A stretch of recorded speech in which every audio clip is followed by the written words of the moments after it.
Hello, and thank you for listening to us today. Those of you who don't know who I am Brother Ray Tinsman. I am the chief apostle of the Church of God. I'm also the local pastor here in Greenville, Ohio. Today, I would like to speak to you briefly about a subject that actually came up in the form of a question concerning the stance of the church.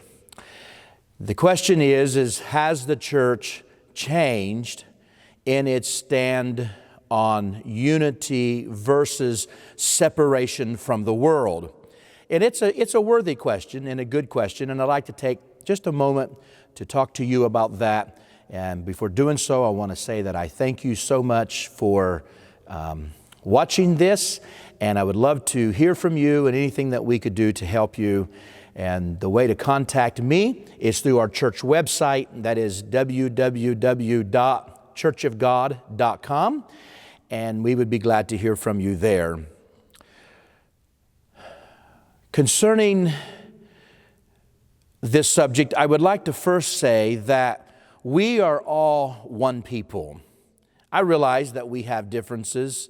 I realize that some of us have one color of skin and others have another color of skin, and there's some variations in the way we look and our height and etc. But the reality is that we are really just one people. We're all children of God. We have all basic one need, and many of us have the same desires and even the same wants.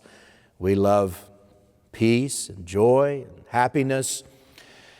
And we live in a world, or we live in a system of a world that tries to separate and segregate the human family. And it is my understanding that real Christians would understand that we are one human family. In fact, I would say that really no one other than a Christian would understand it better than that Christ spoke and said that we are all of one people, and He died for all the world.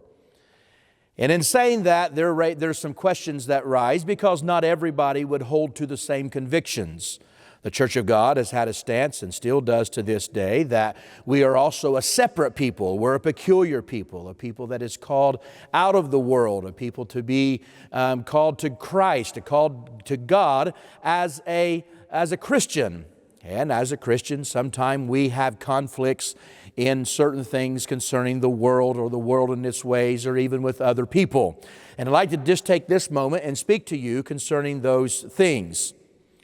One is that we feel like that as a Christian, we have to recognize that we are a brother or we are a sister in the human family. Not only am I a brother to other Christian brothers, that I am, and that's a brotherhood, but when looking at the human family, I am a brother in the human family. And there are times that it is necessary for us to stand together on particular issues. There are things that rise up and that we have to stand together.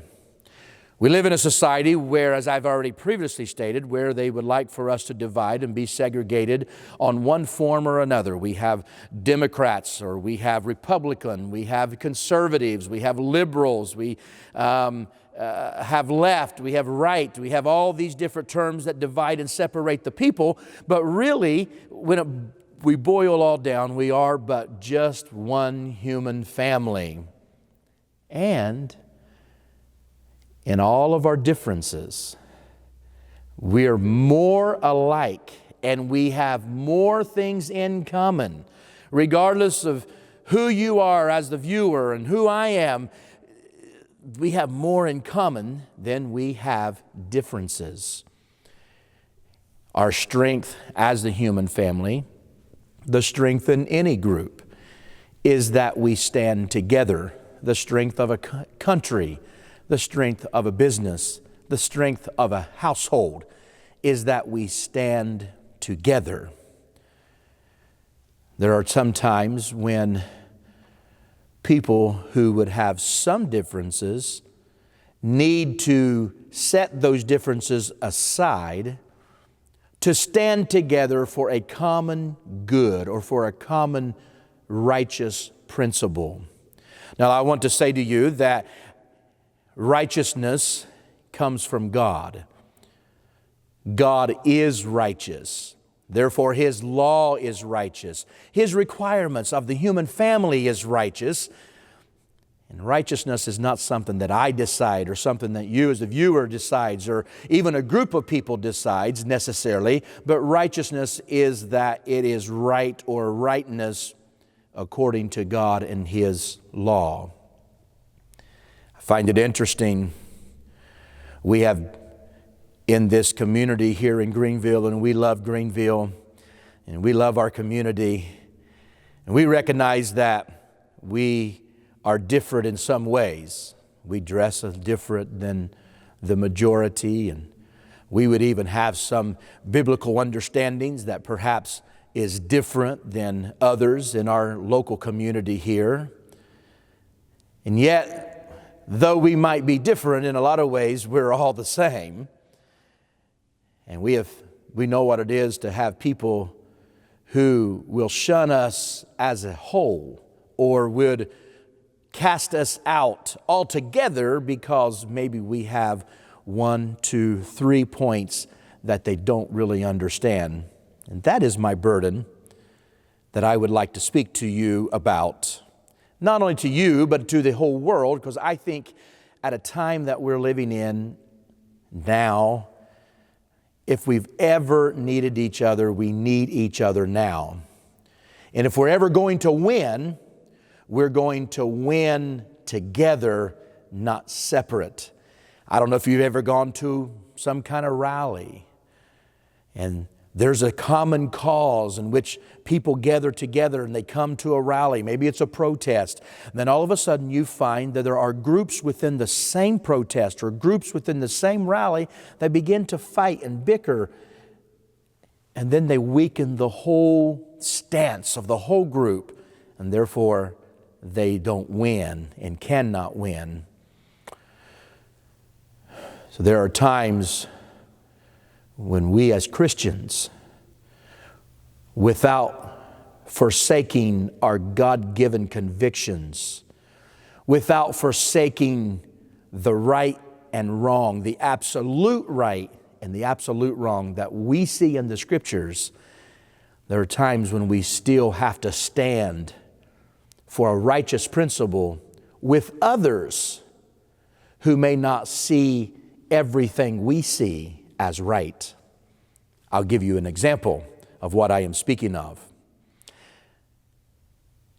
I believe that homosexuality or same-sex marriages is inconsistent to Christian living. I believe it's contrary to the Bible. Therefore, I cannot accept one's personal marriage as legitimate. But it doesn't mean that I mistreat the person or persons that are involved into that kind of relationship, nor does it mean that there wouldn't come a time or there would be an issue that could arise that I wouldn't stand side by side with someone in that situation together on that issue. And yet, it seems that the goal of the worldly system, the goal of some higher power, and we're not speaking of God's power, but a higher system, is to keep the people divided so that another agenda can be pushed upon us. An agenda that many of us wouldn't go for, an agenda that many of us dislike. But if we're divided, we can't stand together to resist the agenda that is pushed. So therefore, we allow the differences to divide us completely. And we can't do that as the human family. We must stand together, be together, in every way possible. My call to unity is not a call to ecumenicalism. My call to unity is not a call to say there is no longer a right or a wrong.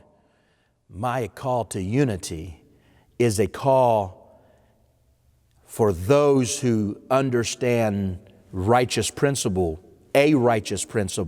a situation that maybe arises, to stand together on that issue. We must do. I thank you so much for allowing me to have this little opportunity to speak to you about this line.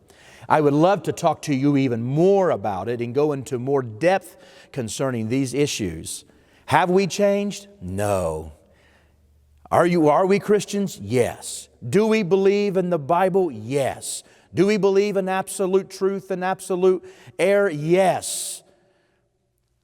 But we also believe we're one human family, and that God calls us to stand together. We see Jesus Christ, in whom there was no sin. He ate with the sinners. He mingled among the people without violating His principles. Even spoke the truth.